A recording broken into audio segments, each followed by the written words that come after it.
Hello there, my name's James and welcome to Lakeside Drive for this F1 podcast. And in this episode, we're going to review the Austrian Grand Prix in Styria. And I'm joined by the full complement of Lakeside Drive for the first time. He's out of witness protection, Tommy T, and Thomas J. Camp, the birthday boy extended. Hello lads, how you doing? Good mate, how are you? Gentlemen, how are we? Happy birthday, Campy. Very good. Happy birthday, Campy. It's really exciting that America's celebrating today for you as well with lots of fireworks and barbecues. It's a good time. Well, geez, what a gift to me in Texas right now. It looks like a good party over there. Don't know about everywhere else shit in America, but... If you haven't listened to our pre-drinks podcast, go back and do that and you will hear that Campy celebrated from about 6 a.m. yesterday with as many American tunes as he could find, which is not surprising in the slightest. Yeah, is it, Tommy T? Got to be patriotic. You got to do it to him, Campy. But no, mate, it's happy birthday to you. It was. I'm glad you had a great day yesterday, and it was topped off by a very, very solid performance by Daniel Ricciardo, and we'll get there in just a moment. We will. But Campy, what I want to start with is please talk to me about this anthem. Mate,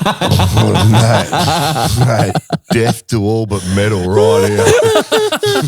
Metal lives on. I love it. Oh, geez, it was a stinking anthem, wasn't it? What the hell's going on? It was like a bit of Muse or something going on there. I don't know. Yeah, it's pretty significant. I like the drums at the start. I mean, I like the concept trying to do something different, but it fell on deaf ears for me. I was deaf after it, that's for sure. Jeez, it was... yeah, I don't think we'll ever see anything like that ever again. It's better than last week's. I think they were just trying to do something completely different because they're like, hey, we're here again. Let's not roll out the same thing. So I guess that's what they listen to in Austria? Well, question mark? I mean, metal's pretty big over there, so they're doing their thing. I think Danny Rick, he's added it to his pre-race bump-up list. Bit hardcore. He's going to start producing that band and then we'll see them on the charts soon, I think. Get involved. If anyone has that audio, please send that to me because that was absolutely mega, incredibly good. And I knew it was good as we were doing like one of the flyover scenes, shots from the helicopter, and I was like, oh, there's a full drum kit and like 6 individual snare drums and timpanis. What the hell is this going to be? And that's not what I thought it was going to be at all. They had the Red Bull skydivers as well, which was just solid fly past, wasn't it? Extra. It was just extra. Solid fly past. Not quite on time after the finish of the rock anthem. So there's some points lost to that, but it's a solid out of 10. The Red Bull ring does not fail to deliver. That's what happens with live music, Jim. You can't predict it, mate. Yeah, well, you can. You can sort of predict that metal, but don't conform the rock gods. Mate. Do what they all want. right. Death to all the metal. Yeah, there you go. Well, I mean, it's certainly it was a good way to celebrate your birthday by having a really random. Oh, look, Daniel Ricciardo was rocking out as he often does to most anthems, but this time he genuinely was rocking out, which maybe that's the reason why he did so well. Maybe he was good, wasn't he? Well, let's talk about the race as a whole before we start getting into our team by team, because last weekend rather, it was very, very boring and dry, wasn't it? And dry in terms of the race itself and the weather, thanks to Manus incorrectly predicting the weather events, and also the strategy. Whereas this weekend, it felt totally different. Tommy T, what did you think? It was a race of penalties, basically, wasn't it? Bloody hell. At least we got some consistency. Well, that's a good point. So we can probably touch on it. There was how many? There was like 1, 2, 3, 4, 7 penalties that I could have counted. Wow. Ridiculous. We haven't seen any penalties basically all year, and all of a sudden we're just throwing heaps. Masi was just like, I've got all these things to use. I better use them today. Talk to me. There's 3 main ones. There's the Perez v Norris one, and then there's the So that was the first one. That kind of set the tone for everything. I thought, look, I don't like seeing penalties like that. I don't think it should have been a penalty, but at least we got some consistency because then when Perez did it to Leclerc twice, he got 5 seconds. And we'll get to it later on, but I think Perez was a bit more like egregious in both of his, to be honest, where he pushed off, whereas like Lando's was like, I've got the line, dude. What did you expect going around the outside? And he kind of mentioned that on his radio too. Well, didn't we have some incidents here with last year with Lewis Hamilton and Alex Albon? Flashbacks for poor Albon. Just don't go around the outside of that corner, I think. Yeah. Or do it and you might go off. That's just the risk you take. Because the racing line on that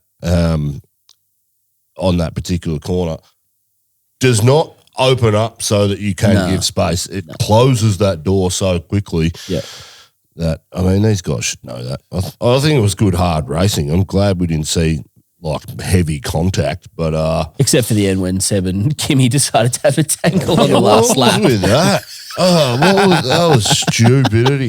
Seb came out and said it was a misunderstanding of where each other were, I suppose. I think they just all of a sudden like, whoops. Like they just closed in on each other at the wrong time. But my favourite was Yuki getting 2 penalties for the same thing. What is that guy doing? So when you enter the pitch, you've got to make sure you're on the right-hand side of that line that defines the pit entry and the racetrack. And twice he straddled it before he went into the pits. Out of 2 pit stops. What a moron. Well, I think they're just throwing the bullet at these young guys just to That's stupid. Get the systems in place real clear first year. Yep. We don't care who you are. We don't care what you've done. If we make a rule and you stuff it up, we're going to throw the book at you. And then we went a classic stroll and sped in the pit lane. Now, he does that more often than anyone, I reckon. That is just an idiotic. You have a pit limiter. What the fuck are you doing? Well. Yep. Well, it was penalties everywhere, wasn't it? And it actually started with Giovinazzi overtaking before the safety car line. That was a 5-second penalty. And then Yuki and then Kimi had a 5-second penalty. And then Perez had 2. And then Norris had 1. And it just kept going and going and going. You're right. It was Oprah Masi. Oh, yeah. And I know Michael Masi has nothing to do with actually giving the penalties, but doesn't stop me from putting him in the bin. It's him. Where he belongs, obviously. Yes. But that certainly was a good look. The entire race, boys, I genuinely was awake and focused and on the edge of my seat all the way to the end. And I was gutted for Daniel Ricciardo for not getting P5 because, 1 lap fresher tyres and he might have been able to hold off Carlos Sainz. But he's back. And if you have any thoughts or any doubts, rather, about Daniel Ricciardo's ability to drive this car, again, put yourself in the bin. Hopefully he can carry that momentum through into Silverstone, but he certainly has shown lots of good things going out of the end of this race. And Campy, surely that's a good sign for us and him in that car. Yeah, look, he was unlucky. I think it was the Ferrari switcheroo in the end. Which caused him to lose those last 2 positions. But he drove well. I mean, to start 13th and get in front of all those guys within 6 laps and get himself tucked right behind Stroll, I think it was, who was the back end of those 4 soft tyre starters who run the alternate strategy. Just shows you that's 2 weeks in a row he's done that, got himself exactly where he needs to be. Unfortunately, couldn't hold on in his second stint. I think he just got held up by Gasly just for 1 or 2 laps, and then when he did get in front of Gasly, he was already under pressure. Gasly pitted, which meant that Perez had already made back that 4 to 5 second lead Danny Brick had drawn out on him. It was a bit of a shame. I mean, you can't fight for that long and not expect more tyre degradation from the guys behind you. But it was a shame. It was a shame to watch that he didn't get 5th. But I'm looking on the upside. He's the last 4 races he's driven exceptionally well, except for last week with the power issue that sort of ruined his race. But I think he's very good. I think he's getting race day together. He just needs to sort out his 1 lap pace because it just seems like every pre-drinks podcast we're doing, we're whinging about how he can't extract some 1 lap pace out of it. But to be honest, like how many drivers are the same and can't get it together on qualifying? Like Perez is one that comes to mind pretty instantly. You can't get it done in qualifying, but then on a race day, you're like, I've got so much confidence in that guy. He'll make it up. He'll be in a good position. He'll get the best out of his tyres. So at least we're seeing that come into fruition. Yep. It gives you a bit more confidence that the 1 lap pace will come. He's got the race day set up. It's getting that quali set up that he's still struggling to find for that car, which Lando is nailing, by the way. I spoke yesterday. Those 2 cars, they are different cars. If you look at the final corner onto the front straight, Lando's car looks planted on rails. It doesn't matter how fast he's going through it. That back end's sticking to the ground and not going anywhere. But you look at Danny Rick's on boards, and it's almost like the rear wheel's trying to step out and flinch at every opportunity it can get. So there's fundamentally something wrong between their two setups, because you can tell on track, particularly in that last corner. So my question to the Discord was on Saturday night, if you ask Daniel Ricciardo what is your car capable of being within half a tenth of the Red Bulls, you're looking at a guy with 12 or 11 years experience in this sport who's been, a race Tier A driver. Yep. He'd be looking at you going, not a chance. So it's, look, it's not a conspiracy theory. Sounds like one. It's just... Well, I'm just saying the cars are fundamentally... But it might be his choice to set it up differently as well. Could be, yes, but they're fundamentally different cars at the moment. So, yep. But it's positive that McLaren has that capability on those straights. That was one thing that was really impressive to watch. And we'll get to that when we talk about McLaren a bit more. But it looks to me like Mercedes have gone backwards a bit too. I've not seen them. This will be the first race that they, haven't qualified in the top three, had at least one guy in there for how long? Geez, you'd be going back to 2014, I reckon. Oh, it's a long time. Yeah.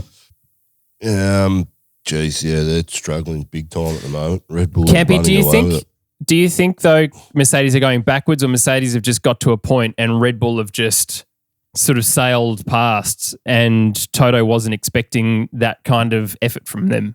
Well, I'm looking at the tracks we've been to this year already. We've done Monaco, we've done Baku, we've done what's that other one? Spain.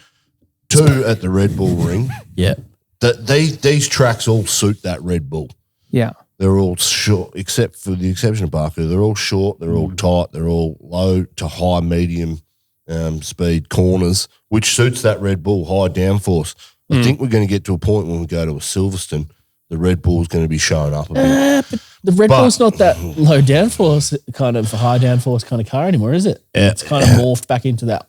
Yes, you're right. They kind of both come back to the middle. You're right, but we're going tracks that the majority of our tracks this year have suited the Red Bull in previous years. Yes. Yeah, that's Mercedes, exactly right. yes, have been that far in front, but we're at this stage where we're trying to justify. Not to get too sidetracked, but I don't think the Mercedes early form this year was indicative of their car quality. I think it was Red Bull making mistakes more than anything. Yeah, I think they've had the dominant car from the start, and they kind of didn't capitalise early, and Merc did, and just snagged a couple of wins and some points early. And now we're really seeing like the true difference between those cars. What does worry me is that Verstappen's 25 points in the head now, and they've just gone on the trot and won 6 races. Yeah.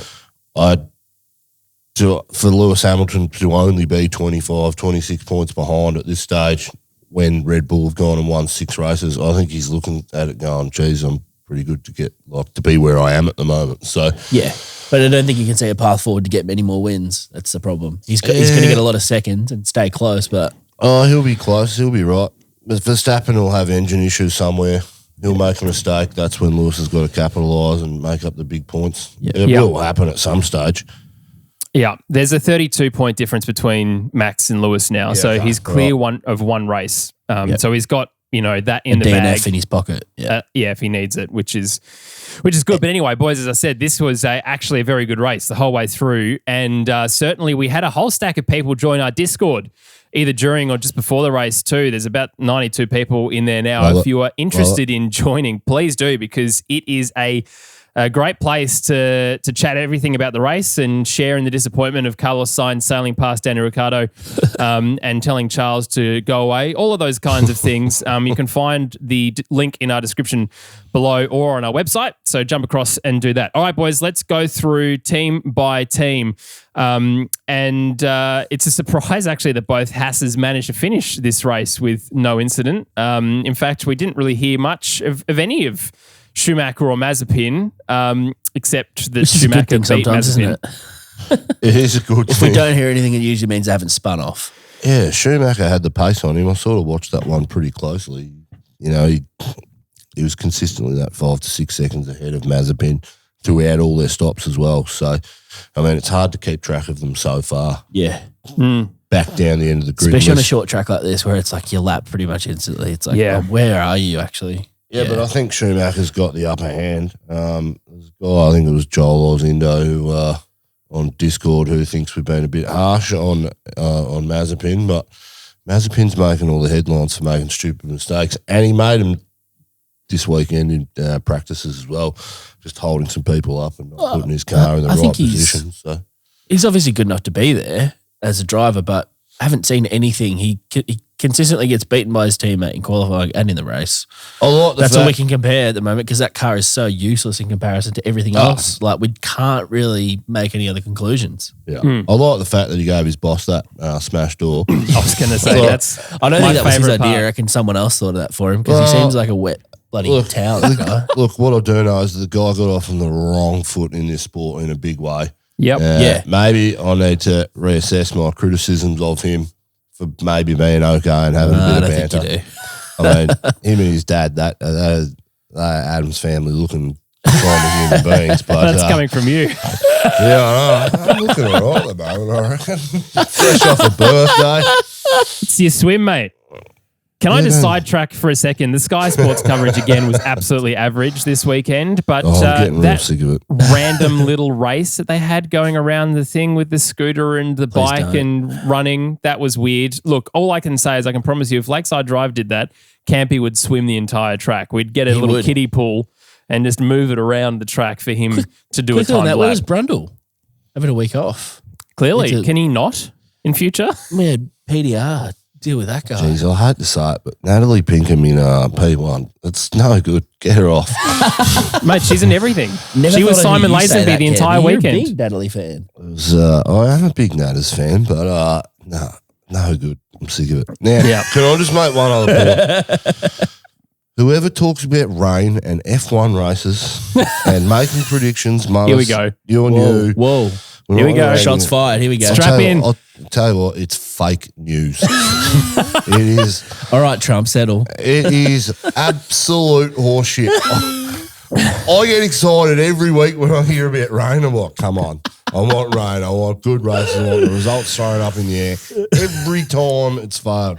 Yeah, Jim, I've got a quote here from your old boss, the head of Ryanair. He said, I mean, it's absolutely bizarre that the people who can't tell us what the fucking weather is next week, Tuesday, can predict with absolute precision what the fucking global temperatures will be in 100 years' time.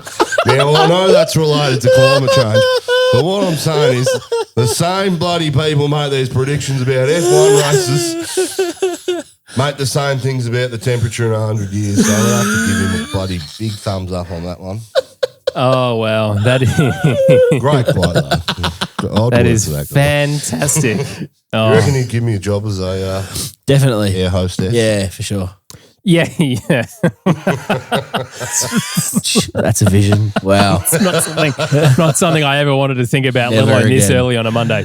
Never. Okay, let's keep going. Williams, I tell you what, is fantastic news. George Russell still didn't score any points this weekend. I have built out a niche of being the guy that just hates on George and everyone's here for it. I actually like the guy, but geez, I do not want him to get a point. It's becoming really exciting now. Yeah, qualified well. Thank you, Nando, for getting it done, my man. But what good racing that was all the way to the end. It wasn't like, he was just in the way of Nando. He was genuinely defending that position, which is what you want, right? And I think Nando went up to George at the end and they had a bit of a, that was awesome. Thanks very much. Did he scruff his hair up and go, good try, champ? Because I would have. And they've shared helmets. He's even written to George, superstar of the future on his helmet or something. Not that helmet. That's corny. I'm not about that. It's very, very good. We champed him. How's Valtteri? He's going to be going into these contract negotiations going, what are you going to pick George for? He hasn't even scored a point. Yeah. Did you see how good I was in those previous in that Williams when I was driving for them? So 100%. Yeah, that's what I'd be saying from Valtteri. That's it. He's in the bin. Latifi, though, he had a pretty nothing race. What a surprise. Yeah, I'm not surprised, to be honest. At all. But that car, though, is showing good gains. Just in Campy, time for the regs to change. That's awesome. Mate. Talking about the regulations changing, and I'm nicking this from Box of Neutrals. So thanks, Michael. Talking great pod. Last week, great podcast. Talking last week about the wind tunnel access and how they're going to judge all of the different teams having access to the tunnels. Apparently, the 1st of July was a cutoff for the first round of access to wind tunnels. And if you want to put your tinfoil hat back on, do you think Williams sabotaged George last weekend so he didn't score any points to make sure that they didn't get ahead of Haas so that they could get more wind tunnel time for Valtteri to be the world champion of Williams next year? Well, it's like 7 conspiracies on top of one there, Jim. We're making some quantum leaps in logic there. Quantum leaps? Yeah, I think so. Ooh. No, I don't think so. I don't think so at all. Right. But you remember, we're asking these teams to be self-reportable on how much the wind tunnel use. So we know Ferrari's using about 10 times more than everybody else. 10 times more than they're saying, definitely. Because they're full of shit. They're paying some people off. Yeah, you're not wrong. No, not a wind tunnel. No, it's just a cool breeze. I'm hot. Actually, I'm just resting in here. Yeah, it's open to interpretation, right? So our officers are here, sorry. Just doing some laptoping. Yeah, so it wouldn't surprise me if Williams management's possibly doing the same thing. I think they're all doing the same thing, if I'm honest. Yeah. They're skirting those When rules. has self-reporting worked in F1? When has self-reporting in anything worked? It's so true. Oh, hand on my heart, I do my taxes every quarter. My self-reporting's excellent. Yeah, ATO, if you're listening, check that out. Yeah. I'll give you the ABN. And if you can find Campy's ABN in the description below. ABN? Anyway, it's just an interesting point that, conspiracy theorists rejoice. But, it's interesting to see this weekend. But it's good to see the Williams looking racier, I guess, is the summary of this weekend for them. Alfa Romeo, as you said, Kimi Räikkönen and Seb Vettel having a massive collection at the end. In fact, also a whole bunch of drivers, I don't actually know the result of this, but they were called to the stewards for double waved yellows infringements, including Sainz and Ricciardo, which was interesting. It's a shame that didn't happen a lap earlier for Daniel, did it? But otherwise, Alfa Romeo is still in no man's land. I really, really hope that at some point this year, Kimi has a stellar kind of 7th position finish in his what is probably going to be his last. Kimi was year on the Formula fringe 1. of points this week until that. He was on the back end of kind of George, and he was pushing for a point, but again, not much. He started on the hards, if I'm not mistaken. So he was going on that super long strategy and then had some fresh rubber at the end. So it seemed to work well, and that's kind of what Sainz did too.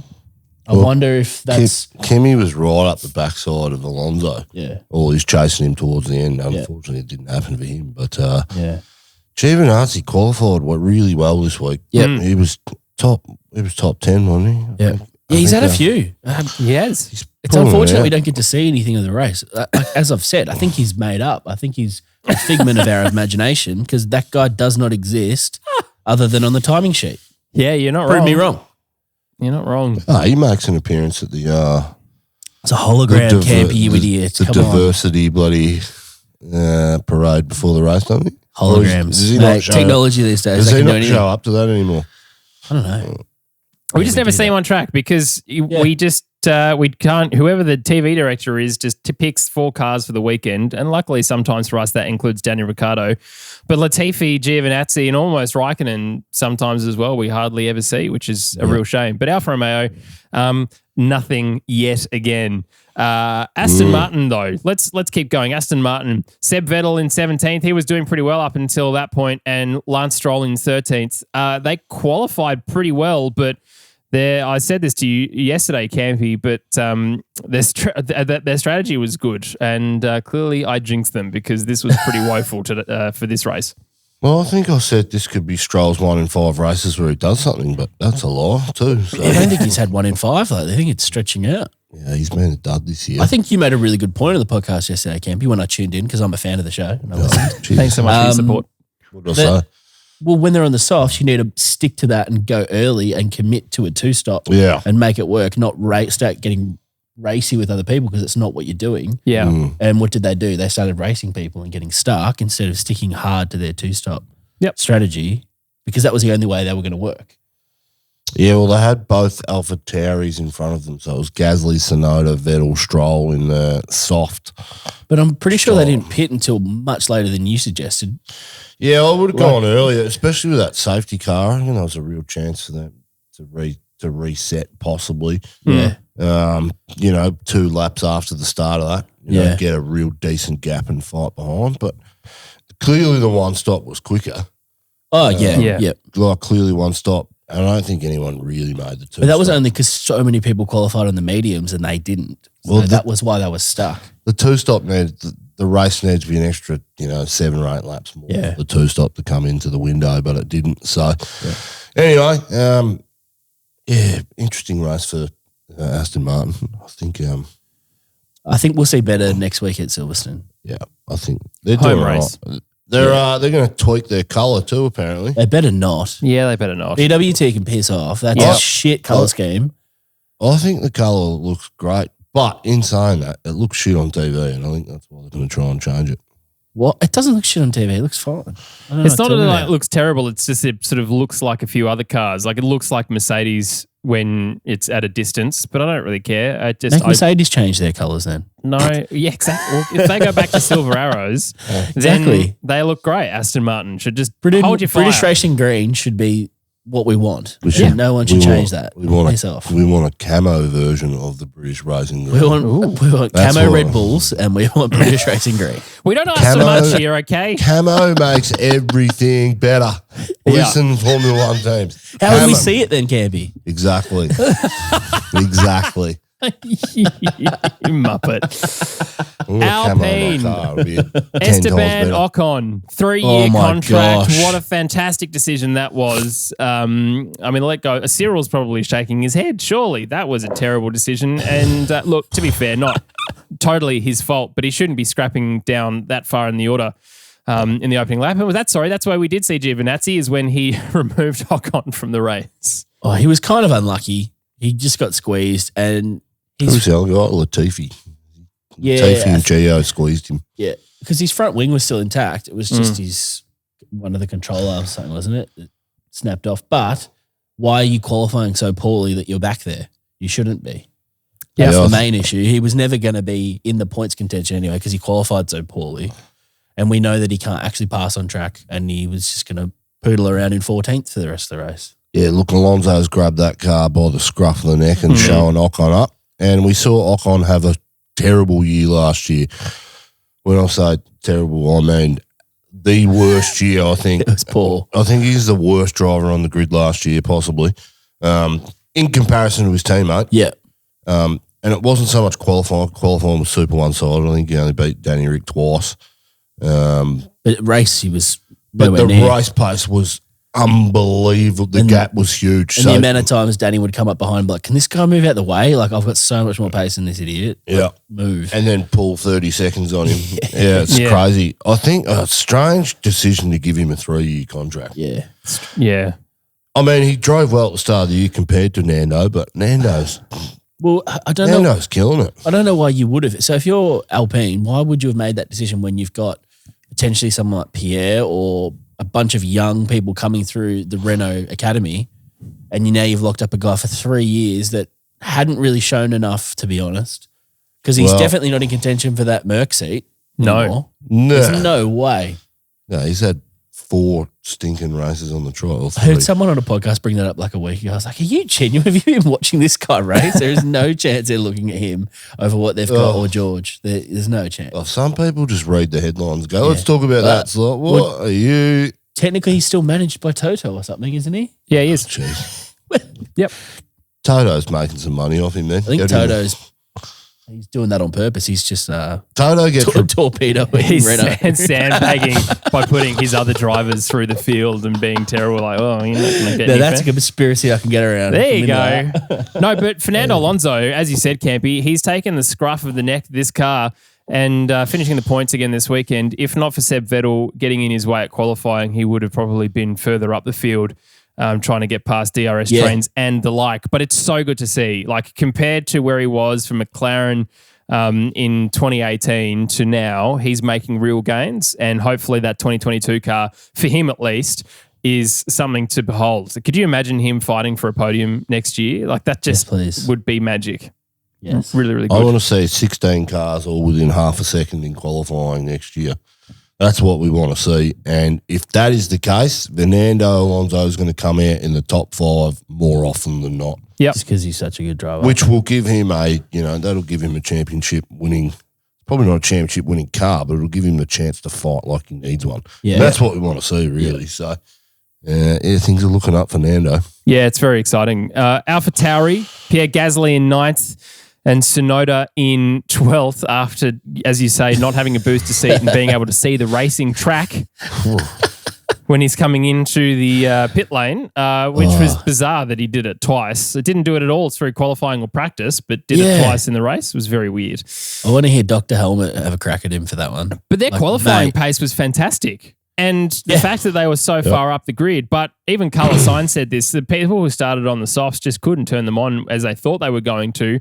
And I think that may have been to do with the fact that the track temperature went from a 10-degree difference from when they left the actual garage to actually form up on the grid.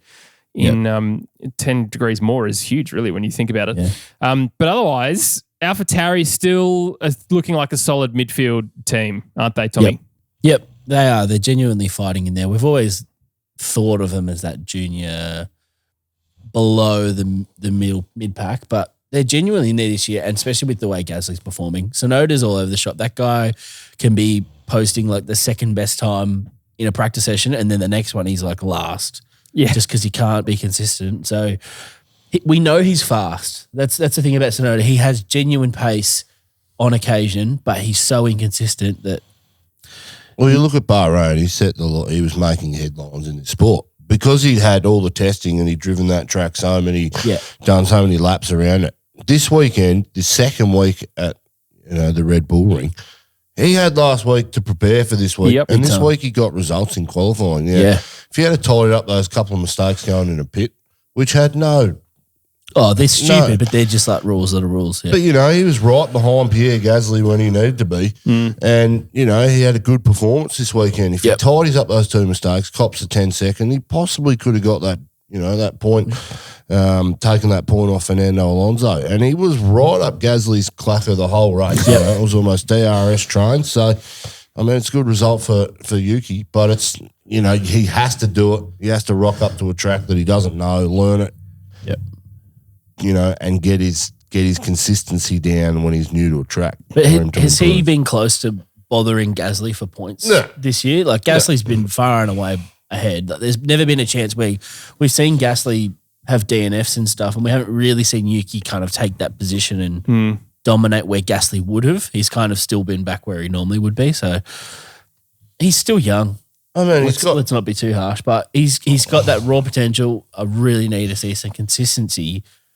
And then I think he'll put it together, and hopefully that's when they become a really genuine midfield competitive team that can take it to Ferrari or kind of those teams that are sitting around there now. He's got 9 points this year, and he's 3 points off Esteban Ocon and 5 off Stroll. So he's doing well. Good on him. He's killing it for his first. Sorry, he's not killing it for his first year, but he's doing. After this weekend, I'm impressed. We've seen some genuine speed from him. So, I think Helmut Marko's not impressed. He probably would have walked down after the Max celebration to the garage and gone twice, the same penalty twice, dude. Has Kvyat come out and said anything? Oh, I hope so. He would have. He would have been. He would have been playing the media a bit. Yeah, but also Honda leaves the sport next year. Does Yuki leave as well? There's not. I'm not seeing anything in terms of like amazing wow talent that. Necessarily means that he should stay and someone like Albon doesn't come back. Who comes in? Yeah, exactly. Who in the Red Bull Junior program has a super license? Albon. Oh yeah, like in terms of pure performance in an AlphaTauri, Alex Albon was a lot better at this point in his first season than Tsunoda is. I'm just saying. And anyway, whatever. That's just my opinion. Who would I know nothing. Are Red Bull going to take him back? Well, he's racing DTM for him. Yeah. He got a win on the weekend with I think they really like Alex. That's why they gave him such a long time in the Red Bull and like cottonwooled him and protected him from the media because they really wanted him to succeed. So I think they've got enough invested. They didn't have a choice when they put him up. Yeah, no, you're absolutely right. Yep, you're absolutely right. They didn't have a choice. That's why they gave him time, and I think they learnt their lesson from the way that Gasly went up, and they didn't give him the time the way it was handled.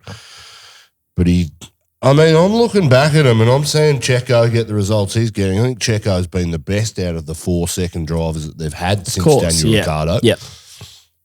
But Checo's not doing what Red Bull want him to do. Yeah. Red Bull want him to push Max and be, there. But I think we're going to have to be resigned to the fact that I don't think there's anyone on the grid that can go toe-to-toe with Max Verstappen at the moment. Nope. Especially in that car. So, and if they were to, you'd need to give them 2 or 3 seasons to develop the car the way they wanted it developed, that particular driver to do it. So, interesting. Do they keep Yuki? Don't know. I don't think you make a good point though, because when Honda leaves, James, why do they have to have that kind of alliance? Yeah, it's no surprise to anyone that he's here because of the Honda relationship and Red Bull wanting to get the IP to build their own power units. Now that they've got that, I would say there's nothing holding, unless they've put somewhere in the contract to say that Yuki has to stay for next year, for that IP to think, which I wouldn't have assumed. So bring Albon back, because I think that would be a good news story. B, Drive to Survive would love that. So more people would love the sport. And C, I think Alex deserves it because as you said, like he's a nice bloke. Red Bull love him. His mechanics loved him. AlphaTauri loved him. It was just a really bad situation, hard time for him. All right, Ferrari, bloody Carlos Sainz, and well done, Carlos Sainz, but damn it, 5th. That was a strategy that really played very, very well. Still maintain starting on hards was the best call. Yeah. I don't know why, like we all exclaimed in the Discord when it happened, like, why is Daniel on mediums? I mean, he did well with them, but you just wonder if he could have gone that bit longer and held position. And when Danny pitted, I thought he could have gone 5 or 6 laps. I think he was falling off though. He was dropping 0.2 a lap, and he knew the tyre drop off was there, so he had to make the call. Otherwise, he was going to get overtaken on track. Even still, I think Sainz stayed out longer, and in that train where it was Danny Rick, Perez, Leclerc, Sainz dropped off that pack to save his tyres for 2 or 3 seconds. Yeah, he didn't end up pitting until lap 47 or something. So that's ultimately what he had to pace. Big time. In saying that, if he had to get past Leclerc on track without throwing swapping, there's no way he would have got past Danny Rick either. No. So I reckon he would have got past Leclerc because he had fresh mediums. Oh, he would have got past one of them, but he wouldn't have got past 2 of them. So, and he definitely wouldn't have had the pace to hunt down Perez and stay under that 10-second gap at the end. Yes. So, I mean, Sainz for me, Ferrari got the strategy right. Yeah. Having that pace at the end. Which is odd. No, Ferrari getting the strategy right. But Leclerc, Danny Rick and Perez burned so much of their tyres fighting each other in that first stint. Yeah. And in the start of that second stint, it's just not worth it. So, anyway. Let's talk about Charles Leclerc, boys, because he was a little bit grubby in this race as well, wasn't he, in terms of his driving style, exactly like last weekend. Talk to me, Campy, your thoughts on his racing style and the penalties that then came against Sergio Perez. I mean, he was kind of putting the car in dumb places, wasn't he? Yeah, I don't think where he's trying to get the moves done were the places to get the moves that he wanted to get done. So if that makes sense. Yep, it does. I think for both Ferraris, Danny Rick getting in front of him at the start of the race is frustrating for both their strategies. Yeah, and the points moving forward. But I'd be deeply frustrated. Danny Rick really ruined Leclerc's race. Yeah, not that he would have skipped up the road if he had the clean air either, but he'd be frustrated. I think he's a bit too eager. I think he had the pace to get past Perez in the Red Bull. because he tried to do it twice and he successfully did it before the pit stop once as well. So, but he didn't have that pace to get past the McLaren, which is interesting. So I think the straight line speed in that McLaren was pretty good comparative. We've seen it many, many times that Leclerc does not like being at the back. And when he is at the back, he makes very stupid and reckless decisions, and it often ends up with someone going off. Yep. So I wasn't surprised in the slightest that happened. But I think it's kind of justice to Perez for being stupid early on with Lando, trying to make a move not stick, that someone else tried it on him. It just kind of balanced out again. Yeah. It's like, mate, you can't really crack it at someone for doing exactly the same thing that you just did. Therefore, that's why they were kind of hands tied and had to give the same penalty, I think. Yep. Because it was pretty carbon copy of the same spot with the same driver, just in a different spot, different role. So they kind of had to do it. The onus has to be on Leclerc, though. The guy that's going around the outside. Yeah, pull out earlier. Well, the onus has to be on them. It's all good to say the person on the inside at these particular times has to give them track position. But the racing line, as I said before, is not indicative to open up and give someone a car with space on the outside. It's just not how it works, particularly with the speeds they're going and the amount of force that they're putting on the rear wheels that to turns get the power. almost more of a hairpin than it is actually like a turn. It's that far round. And the apex is actually not the middle of the corner; it's the outside of the corner. Yep. So to ask a driver to go give him space around the outside is actually that's kind of where I need to be to get the best. Yeah, the best exit. I don't like it, and for all three collisions, I don't think the person on the outside should have been there and was thinking that I had the move done. I think Lando said it best. He's like, "What do you think was going to happen? He's running around the outside. There's gravel there. Don't do it." Like. And I think Perez was saying the same thing to Leclerc as well. I don't like seeing that penalty, but at least we got some consistency from Mr. Masi. Yeah.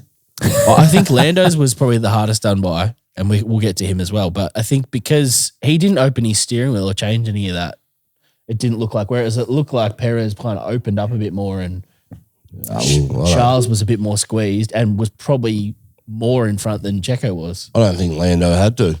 Yeah, I think Lando was fine. I think he literally was just hard done by with that decision. But then again, Perez didn't have to give a car width either. No, but I think he changed his steering input was probably the thought there. It was a bit more egregious than Lando's was like literally like, no, I'm here. Like you're dumb for being around the outside. Yeah. Let's talk about McLaren because this is important. I think Lando, as you say, Tommy T, it was also just after the safety car had come in, right? So it should have been counted again by the stewards as a first lap kind of incident where they let a few things go away in the first couple of corners. And as you say, I don't think Norris was necessarily on purpose pushing him out. He probably could have come in a little tighter if he wanted to, but that was his corner as far as I'm concerned.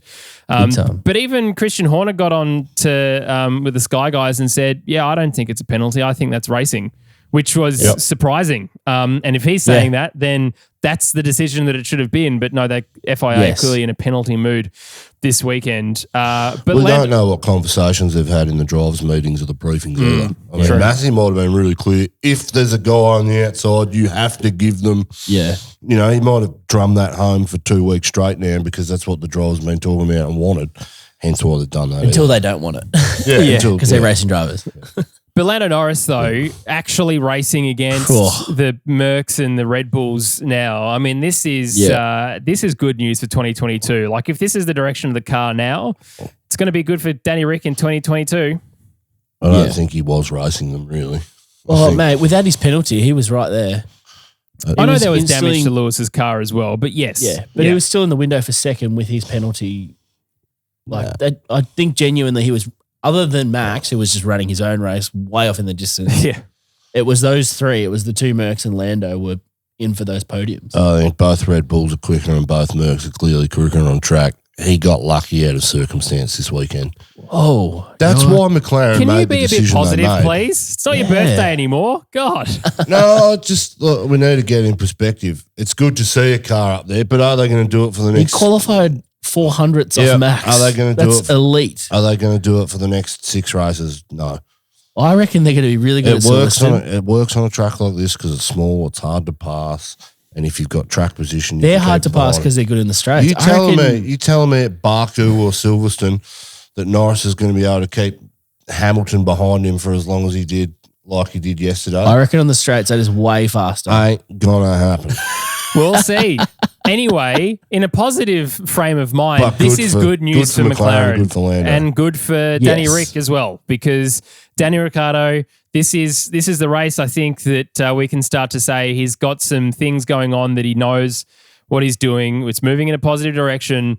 He drove incredibly well, had some wonderful battles, and in the post-race interview we did with Natalie and Johnny, said, he really just enjoyed himself. And I think, obviously there's a bit of love there from the Sky guys to Daniel Ricciardo. Of course there is. It can't not be. But if he can carry through this positivity into Silverstone, I think this is the moment that we can see him going from sort of flailing a little bit and trying to get his head around certain things to keep pushing towards at least Lando's level and hopefully beyond by the end of the season.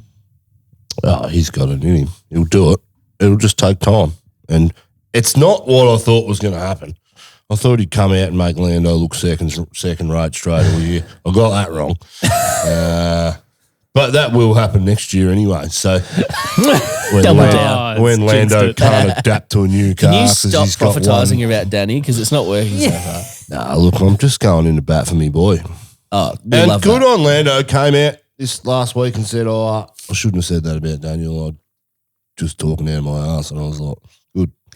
You heard my rant clearly. It was really good to hear over the radio Tom encouraging Danny as well. That was awesome. He's like, go get it. Go do Daniel things or whatever it was. Do your thing, Daniel. Tom Stallard, MVP. We should try and get him on the podcast. That would be great. Yes. Well, another Thomas on the podcast. I'll send an email. What could possibly go wrong? Didn't he do one with on Beyond the Grid just recently? He was part of the Brackley boys. No. Tom Stallard. Different crew. Tom Stallard, young boy, and in McLaren, not Mercedes. Right. Anyway, legend. It's like you didn't even listen to that podcast. We are very well researched here at Lakeside Drive. It's like you just read a headline and started talking about it. Let's talk about Mercedes because Bottas second was really nice to see. Glad for him. Yeah. Hamilton fourth. Yeah, he's under pressure, isn't he? He was losing what someone said about half a second a lap due to his damage. But they can't believe that Bonington was like, whoever it was, Toto maybe saying, we're going to hold position and Hamilton in front. But sorry, mate. Yeah. For about 2 seconds, so. 2 laps, Do not and then think they switched it, didn't they? Unbelievable. Yeah. That's a joke, surely. The fact that Bottas was about to do that as well is ridiculous. That is what this is what the staff Mercedes has got right for the last 7 years. Yeah. You see they're not getting this little stuff right. Or because their car's been so good, they've had time to make these decisions in the past. And now that the time frame is, we need to make a decision in the next minute. Yeah. And if we don't make the right one, it could jeopardise their race. And now we're starting to see the cracks appear in this organisation, which we haven't seen. Yeah. I thought when we're going to hold stations, I was like, not a chance. Yeah. Kind of wanted them to say that and see VB just rebel. It's kind of what I wanted. Yeah, it was good. It was good to see. Bottas finally got a result over Hamilton. Yeah. After the tumultuous year that Bottas has had, jeez, what a shambles. Yeah. But yeah, Bottas was good. He's been good the last 2 weeks, in my opinion. Yep. I think Munna said it in the Discord. He was like, lucky. I was like, if anyone's due luck, Munna, it's probably that guy. So let's let him have some. He is all Perez fully was stocked. hunting down Hamilton towards the end too. Yep. Yeah. Finished like 5 seconds behind him. Yeah, that's the significant damage. Hamilton did pit the second time because he had that free pit stop behind him. And Perez was going like hell to try and get as much distance on those future penalties as well. So yeah. Red Bull, lads, what is the moment that we get sick and tired of Max Verstappen sailing off into the distance? I'm already sick of it. It's his chance. It was really good to have the Dutch fans, wasn't it? Oh, that was so awesome. good. Yeah. I think there was more flares than people there this time. That was elite. I love it. So good. Would you get away with flares in Australia? Oh, hell no. You'd be locked up in jail for bloody 10 months. The Dutch fans don't give a crap, do they? It's so great. It's like a birthright to take a flare to a sporting event. I love soccer too. It's my birthright. I'm going to take flares to the AusGP. Yeah, you should. Yeah, good luck with Vic Paul on that one. Orange one too for McLaren. Yeah, if you don't mind. Yeah, it was good dart. No, there was a few sunburnt Dutchies too. A few, same colour as their shirts. You could tell a couple of them had been on the beers for a while as well because they were just like, how dare you? Because the camera was zooming in on the section and a couple of people were just like eyes shut, just not even moving at all. Going, That's the all right. grandstand's moving. That'll be us at the Grand Prix. One of the good things about, I think it was practice 2 or 3. Yeah. They had Crofty on and he was saying something about him and Laser went through there one year and Laser is now not allowed to come back to Austria, I don't think, because it got a bit out of hand, which is what we love to hear. Oh, that's Laser's a bit of a squid anyway. and ridiculous. And Perez And we've just spoken for about. clarification, someone's fantasy name was Squib. Like SQUIB. No, I'm saying squid. No, do you know what a squib is? No, what's a squib? It's a Harry Potter thing, mate. Oh, really? Yeah. Oh, jeez. Fucking hell. Do I look like the sort of guy that knows what goes on in Harry Potter? Mate, you grew up in the Fucking era. hell, Tommy. You are the target audience. You were in What a year fucking 5 muggle you or are. year 6 when the books came out, you muppet. Oh my god. Oh, Did you get anywhere near society No. at all? I was doing my own thing. You and your little cult. All right, so Red Bull, Harry Potter. Perez. Oh, you two, grow up. Oh, Sorry for understanding pop culture, mate. yeah. So how dare we? How dare we? Oh, we'll put ourselves back in your bin. We're almost finished. Jesus. We're almost finished. Hold your negativity for just a few more minutes. Sergio Perez did look. He's not doing, as you quite say, Campy, quite as much as Red Bull want, but it was good to see him get a little racy with Lando straight, like almost immediately to try and get past. That was what we want to see, right? We want to see wheel-to-wheel racing. Yeah. It was unfortunate. Yeah. Yes, he got pushed off, but big props to him for holding that car together, considering like he had a couple of moments where he almost could have let go. But he held together and managed to hold on to 10th. So it could have gone a lot worse for him this weekend. Yeah. Which, anyway, it's just good to see, I think. He's got it together enough to keep going. It'll be interesting to see how Red Bull do this weekend. All right, let's talk about fantasy names and fantasy and who had the best team in fantasy this week. We'll start with some names. All right, Campy, you ready? Here we go. I'm going to read them out to you, my hand-selected few. Massey Madness, Reese R., Fox Smash Bin, Steen N, love that. Excellent. Getting High on LSD, Joshua T, that is a good little plug of our show. Love that. Esteban Love Ocon, Le Mans Hypercar winner 2022, Dave Munnis. You get a penalty. Everybody gets a penalty, Aaron B. F1's hardest and heaviest anthems of 2021, Nikita A. If I was to make a reference to So Fresh, Campy, would you understand that pop culture reference from the early thousands? The old compilation CD. Oh, there we go. It's about 1 of 10. Because they were on ads constantly. Jeez. I'm not playing the stupid effing game anymore, Gemma C. Good Gemma. I like it. Campy's Bin, Lydia S. Yes, it's very full. And Mark Webber's Chiseled Jaw, Matt H. The top Which we three love. for this week, or currently I should say, is You Had Me at Halo, James M, Olympic R21, John L, and Pumped Up Pirelli's Raymond M. Campy, Good. you are not doing very well. 26th. Tommy T, you are doing very well. 29th. Coming for ya. And I've jumped yeah. significant spots to 33. And I did have the best team of this week with 280 points. Well done to myself. No one else is going to say it. So there you go. Definitely not. No, how does Max Verstappen win a race and only get 49 points? Because he didn't have to overtake anyone. No, this game's rigged. It's rigged. They're trying to stop me. Well, on that bombshell and realization, it's not just about the game, it's probably about life. It's time to end. Boys, thank you so much. If you've enjoyed listening to this podcast, please consider subscribing and do all of the things that good podcast listeners do. You'll find us on YouTube as well. And please, can I encourage you again, join the Discord. It is a hell of a lot of fun over a race. Like Twitter's one thing, but Discord is properly something else. And if you are there already, thank you. Like we really, really enjoy doing it. And we enjoy seeing your fantasy names as well. Good to get Campy out of his cave and onto the Discord with humans. It's nice. I'll check it. I'll check it before the race. I'll check it before the race. Not much commentary during the race, but I always put something up at the end. Campy's problem is he can't because everyone else is watching on Fox and he's watching on Foxtel Go or whatever, so it's super delayed by 40 seconds. Just ruins his race. Look, I just can't keep up with the conversation. I'm like, geez, every time I turn it on, there's 400 notifications. I ain't reading that. Love that. 400. It is because good. there's people that love us, mate. It is good. Tommy T would leave those unread too for weeks and weeks and weeks in his phone. That also just mark all as red. Yeah. Don't even worry about it. Shit. that explains a lot. Sort of guy. Nothing important. All right, time to end, boys. See you next time. Thanks for watching and listening, and we'll check you out at Silverstone in a couple of weeks' time. Cheers, boys. Cheers, gents.